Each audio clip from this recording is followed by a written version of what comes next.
Okay, ఇక్కడ fourth question చూడండి. The adjacent angles of A parallelogram are x degrees and 2x plus 30 degrees. Find the other angles of parallelogram అన్నాడు. Okay, ఇక్కడ చూడండి adjacent angles అంటే ఇక్కడ figure ఉంది కదా అని చెప్పేసి మీరు ఈ ప్రాబ్లం అని అనుకోకండి. ఇది ప్రాబ్లం నెంబర్ 5 ఇది ఇక్కడ ఇచ్చిన ఫిగర్. ఓకే, మనకి ఏమేమి ఇచ్చాడు చూడండి. ఫస్ట్ మనం తీసుకుందాం ఫోర్త్ వన్. ద adjacent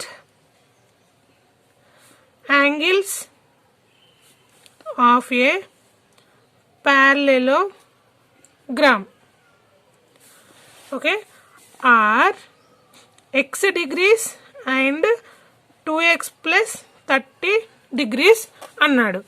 ఇప్పుడు parallelogram అంటే మనకి ఎలా ఉంటుంది? Two opposite sides are equal. Of course it's rectangle అనుకోండి, మీరు ఏదైనా అనుకోండి.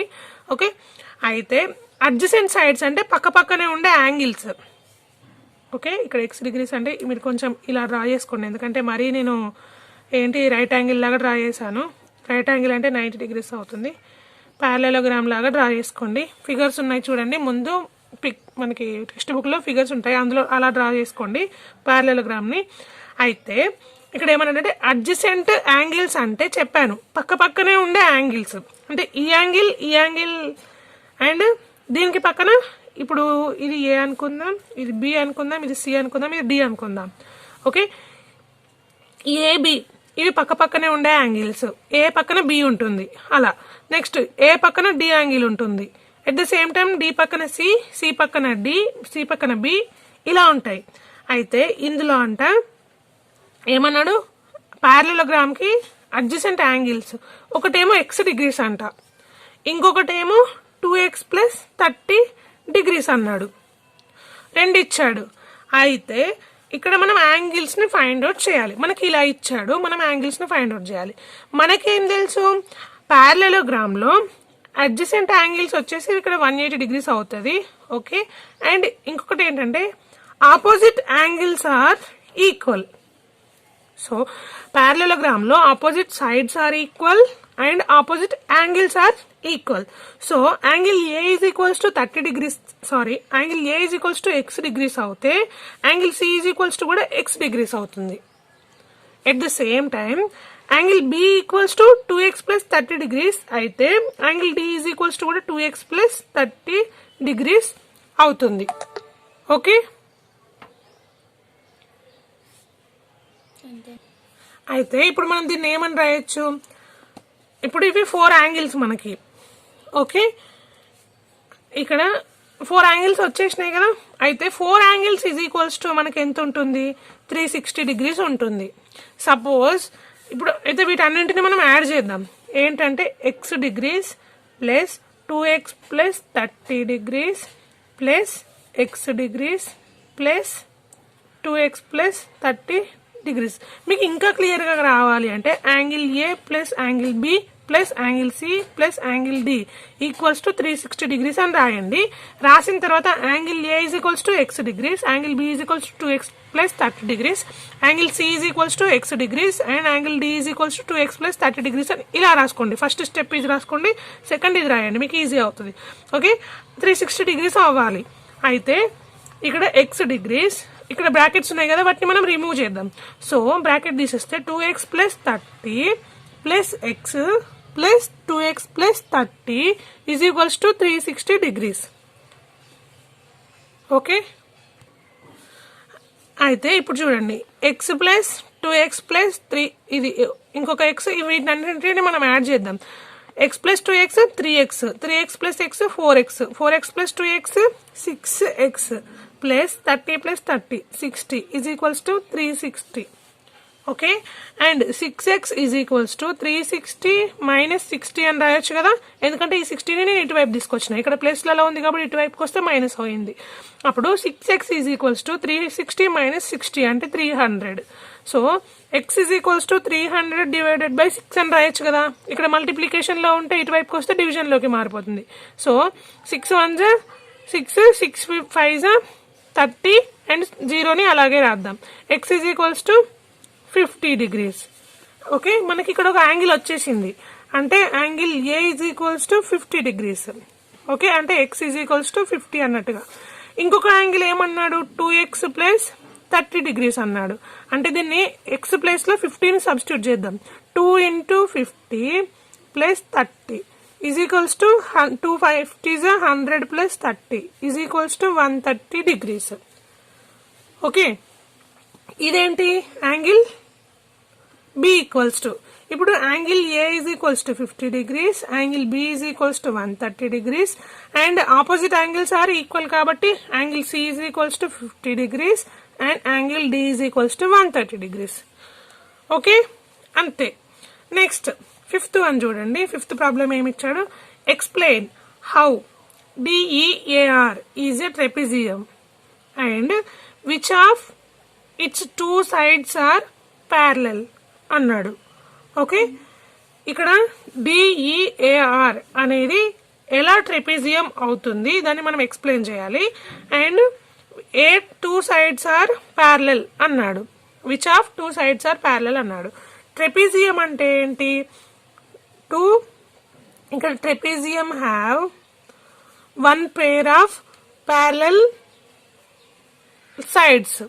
ఓకే,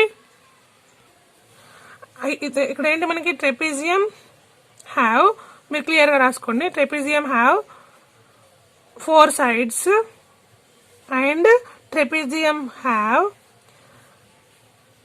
1 pair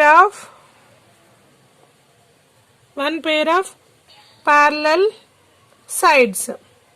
ఓకే, ఇక్కడ మనకి ఇచ్చిన దాంట్లో 1 pair ఆఫ్ ప్యారలల్ సైడ్స్ ఉన్నాయి, వాటిని మనం రాయాలి ఇక్కడ. ఓకే, ఏంటంటే ఇక్కడ చూడండి ఏంటి ప్యారలల్ సైడ్స్, ఈఏ, ఇక్కడ దీనికి ప్యారలల్ ఏముంది, డిఆర్. ఓకే, ఈఏకి డిఆర్ అనేది parallel sides. Okay, clear. So D E A R is a trapezium అని రాయండి. Okay, clear.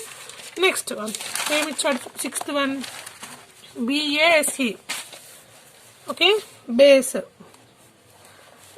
మీరు ఇక్కడ బేస్ అని ఇచ్చాడు కదా అని చెప్పేసి బేస్ అని చదివేయండి, ఏం కాదు. క్వశ్చన్ చూడండి, base is a rectangle, it's diagonals intersect at O, find x if OB equals to 5x plus 1 and OE equals to 2x plus 4 అన్నాడు. ఓకే, ఇక్కడ ఈ రెక్టాంగిల్ లో డయాగోనల్స్ ఇంటర్సెక్ట్ ఎక్కడ, పాయింట్ O దగ్గర డయాగోనల్స్ ఆర్ ఇంటర్సెక్టింగ్. అయితే మనం x వాల్యూని find out చేయాలి.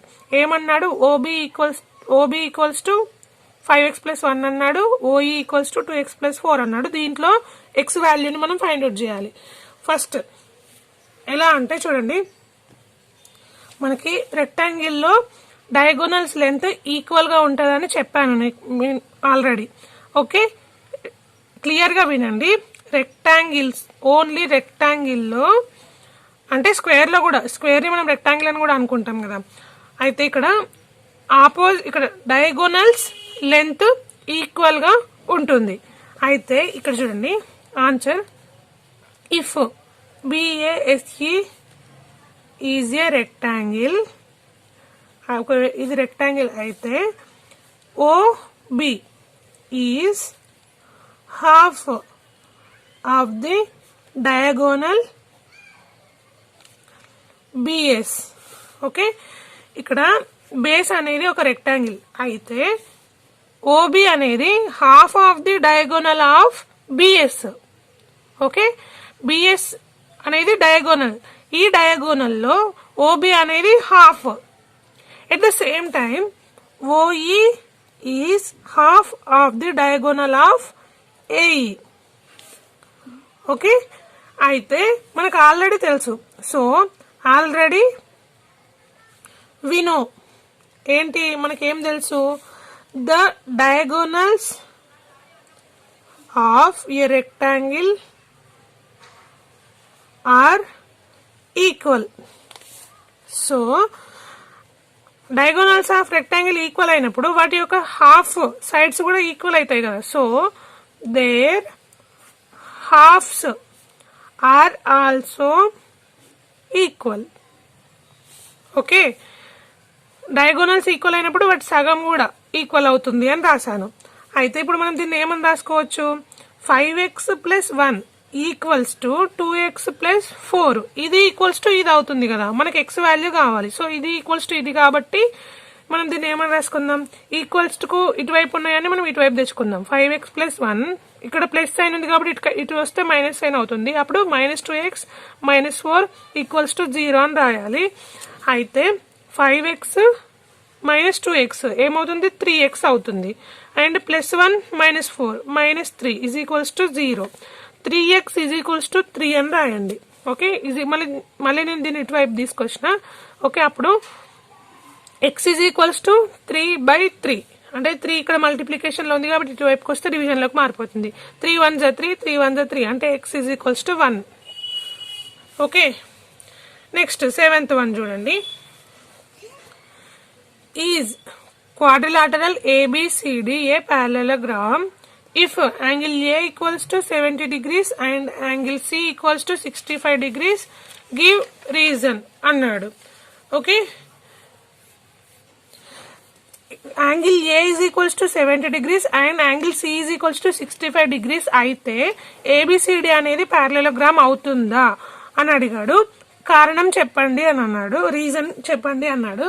అయితే ఇది పారలెలోగ్రామ్ ఇక్కడ అవ్వదు, ఎందుకంటే పారలెలోగ్రామ్ లో opposite sides are equal, at the same time opposite angles also equal.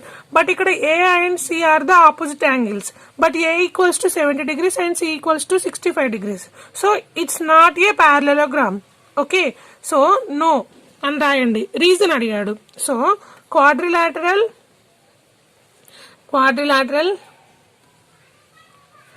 ABCD is not a parallelogram. Okay, not a parallelogram. ఎందుకంటే parallelogram మీరు క్లియర్ గా రాసుకోండి. parallelogram have opposite sides and opposite angles are equal. But angle A and angle C are not equal. Okay, angle A and angle C are opposite angles, but they are not equal అని రాయండి. Okay, అంతే 7th one. Next 8th one చూడండి. 2 adjacent sides of a parallelogram are in the ratio of 5:3. The perimeter of the parallelogram is 48 centimeters. Find the length of each of its sides అన్నాడు. Okay, ఏమన్నాడంటే 2 adjacent sides of a parallelogram in the ratio of 5:3 అన్నాడు. ఇది suppose parallelogram, ఇది 8th one ఇలా ఉందనుకోండి. Okay, ఇదేంటంటే ఈ వీటి యొక్క ఆపోజిట్ సైడ్స్ ఏంటంటే 5:3 రేషియోలో ఉందనుకోండి. ఇక్కడ ఇది మనం రేషియో రాసేది మీరు బాగా గుర్తుంచుకోండి. ఇక్కడ 5:3 రేషియోలో ఉంది, లెంత్ 5 రేషియోలో, బ్రెడ్త్ 3 రేషియోలో ఉంది. సో దీనికి opposite side also 5 ratio and opposite ఇది కూడా 3 ఉంటుంది కదా. ఓకే, అయితే దీని యొక్క పెరిమీటర్ ఏంటన్నాడంటే 48 సెంటీమీటర్స్ ఉందంట పెరిమీటర్. అయితే వాటి యొక్క లెంత్ ని మనం ఫైండ్ అవుట్ చేయాలి అని చెప్పిండు. ఓకే, ఫస్ట్ మనకి ఇక్కడ ఏమి ఇచ్చాడు చూడండి, ఏమేమి ఇచ్చాడు. ద అడ్జసెంట్ సైడ్స్ ఆఫ్ ఏ, మీరు క్లియర్ గా రాయండి, ద అడ్జసెంట్ సైడ్స్ ఆఫ్ ఏ ఏంటి పారలెలోగ్రామ్ ఈజ్ 5:3 రేషియో అని రాయండి. ఓకే, రాశాక అండ్ ఏమన్నాడు, పెరిమీటర్ ఆఫ్ మీరు క్లియర్ గా రాయండి, పెరిమీటర్ ఆఫ్ రెక్టాంగిల్, ఇక్కడ ఇదేంటి పారలెలోగ్రామ్ ఈజ్ 48 సెంటీమీటర్స్ అని ఇచ్చాడు. అయితే మనకు ఆల్రెడీ తెలుసు, నేను రేషియో అప్లికేషన్స్ లో ఇలా ఇచ్చిన ప్రాబ్లమ్స్ ని ఎలా చెప్పానో మీకు ఆల్రెడీ తెలుసు. ఇక్కడ ఇచ్చిన parts, total parts first suppose ఇవి టోటల్ గా ఇవన్నీ ఉన్నాయో చేద్దాం. First total parts of parallelogram equals to ఇవన్నీ టోటల్ పార్ట్స్ ఎన్ని ఇక్కడ జస్ట్ 2 సైడ్స్ ఇచ్చాడు మనకు క్లియర్ గా ఇచ్చాడు ఆపోజిట్ సైడ్స్ ఆల్సో ఈక్వల్ కాబట్టి మనం ఇప్పుడు ఓన్లీ 5 and 3 తీసుకుంటే అవి టోటల్ పార్ట్స్ అవ్వవు హాఫ్ పార్ట్సే అవుతాయి సో టోటల్ పార్ట్స్ అవ్వడానికి రిమైనింగ్ 2 సైడ్స్ కూడా మనం తీసుకోవాలి 5 అనేది 1 సైడ్ 3 కూడా 1 సైడ్ అంటే ఈ రెండు 2 సైడ్సే మనకి 4 సైడ్స్ ఉంటేనే ప్యారలెలోగ్రామ్ అవుతుంది 4 సైడ్స్ అంటే ఇక్కడ వీటి ఆపోజిట్ సైడ్స్ ఈక్వల్ గా ఉంటేనే ప్యారలెలోగ్రామ్ అవుతుంది సో మనం total parts of parallelogram equals to మనం 4 సైడ్స్ తీసుకుందాం 4 సైడ్స్ ఏంటి 5 plus 3 plus 5 plus 3 equals to ఎన్ని టోటల్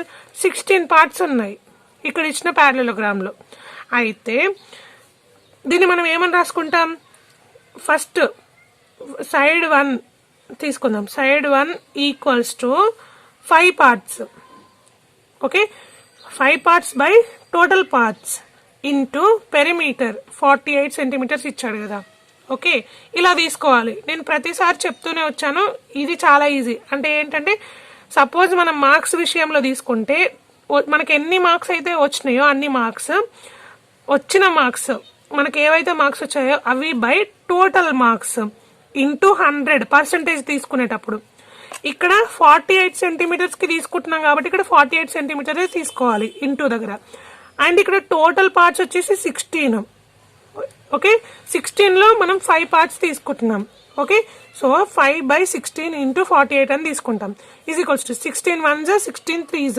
48 5 3s 15 సెంటీమీటర్స్ సో ఇది 15 సెంటీమీటర్స్ ఉంటుంది one side is 15 centimetres at the same time second side 3 by 16 into 48 16 1s 16 3s 3 3s 9 centimeters so length is 15 centimeters breadth is 9 centimeters okay మీకు ఇంకా clear గా కావాలి అంటే perimeter of rectangle is equals to formula ఏంటి 2 into l plus b కదా okay అయితే 2 into length ఏంటి 15 centimetres plus breadth ఏంటి 9 సెంటీమీటర్స్ సో 2 into 15 plus 9 ఎంత మనకి 15 plus 9 24 2 into 24 is equals to 48 centimetres okay clear మనకు వచ్చేసింది కదా ఇక్కడ వరకు రాసుకోండి మీరు ఆన్సర్ అంతే